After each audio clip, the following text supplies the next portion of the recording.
Hello hello साथीहरू सबैमा सेवा नमस्कार। यहाँ सम्पूर्ण साथीभाइहरू इष्टमित्र दाजुभाइ तथा दिदीबहिनीहरू सबैजना जति पनि मेरो युट्युबमा जोडिनु भएको छ, जति पनि मेरो भिडियो देखिरहनु भएको छ, यहाँहरू सम्पूर्णलाई मेरो सेवा ढोक भन्न चाहन्छु होइन।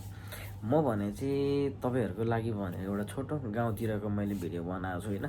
त्यही भिडियोहरू तपाईँहरू समक्ष पस्किन चाहन्छु होइन। त्यसको लागि तपाईँहरूलाई अनुमति माग्छु होइन। तपाईँहरूले हेरेर प्रतिक्रिया जनाइदिनु होला। मेरो भिडियो कस्तो लाग्छ होइन, तपाईँहरूलाई त्यसको प्रतिक्रिया भने तपाईँले जनाइदिनु होला, ताकि म चाहिँ यस्तो भिडियोहरू बनाउँछु होइन। जुन भिडियो भनेको चाहिँ म सामान्य गाउँघरतिरको भिडियोहरू हल्का फुल्का बनेर हुन्छु। त्यसैले भिडियो चाहिँ तपाईँहरूले भिडियो हेरेर चाहिँ होइन त्यहाँभित्र भएको प्रतिक्रिया तपाईँहरूले जनाइदिनुहुन्छ भन्ने मलाई विश्वास लागेको छ। ल साथीहरू, लेट्स गो है। ल है साथीहरू, यात्रा गर्दा गर्दा यहाँ आइपुगेको छु म चाहिँ। नास्ता खाने ठाउँ हो यो चाहिँ होइन। इसा खाजा घरमा यस्तो लगाएर फेरि यस्तो दामी दामी ठाउँ है। योबाट होइन है, यता जाने उदो यता है। यसरी नै यात्रा गर्दै जाँदाखेरि होइन यो देखिएको बाटोहरू चाहिँ एकदमै धुल्लामे बाटो थियो होइन। यो चाहिँ विशेष गरेर काठमाडौँदेखिको झापा दमक काँखाभिट्टासम्म जाने यो चाहिँ बाटो हो होइन। विशेष यो ठाउँको नाम चाहिँ सिन्धुपाल्चोक जिल्लामा पर्ने होइन। यो सिन्धुलीको बाटो पनि भनेर विशेष भन्छ होइन। तर यो बाटो चाहिँ हेर्दाखेरि राम्रो देखिए तापनि होइन, तर धुलो यो घाम लागेको बेलामा चाहिँ अत्याधिक धुलो चल्ने रहेछ यहाँ चाहिँ होइन। यो देखिँदै गरेको भित्ताको बाटो चाहिँ पहिला यही बाटोको थियो होइन, भित्ता।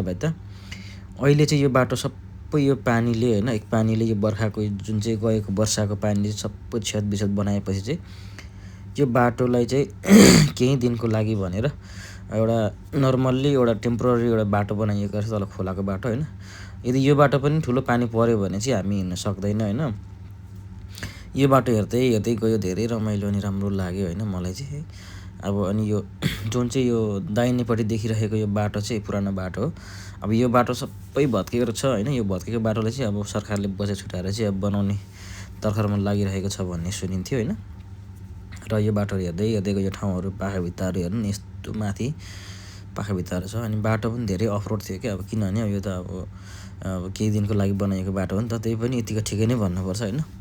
तर यसरी हिँडिरहँदाखेरि यो बाटोमा चाहिँ एकदमै गाह्रो छ भनेर गुरुजीहरूसँग कुरा हुँदै गयो क्या हाम्रो चाहिँ।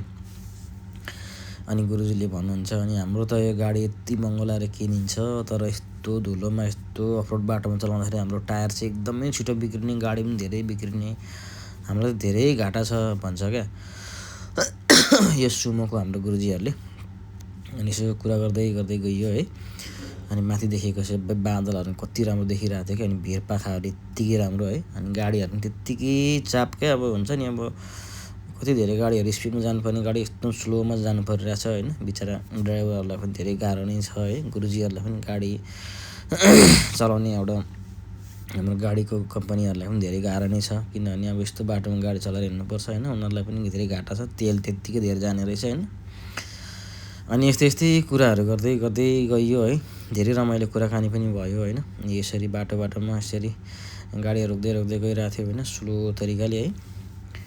अनि त्यही हो अब साथीहरू, अब जिन्दगीमा हरेक खालको बाटोहरू हिँड्नु पर्दो रहेछ। हामी यहाँबाट विशेष गरेर हामी छोरा मान्छे होइन, एउटा घरको जिम्मेवार लिएर हिँडेपछि चाहिँ अब यस्तो ठाउँहरू त के भन्नु र। अनि योभन्दा कैयौँ गुणा एकदम खतरा बाटोहरू हामीले हिँड्नुपर्छ होइन। कस्तो ठाउँहरू अब हिँड्नुपर्छ त अब अझै भविष्यले नै अझै बताउँछ होइन भन्दै जाँदाखेरि पनि अब।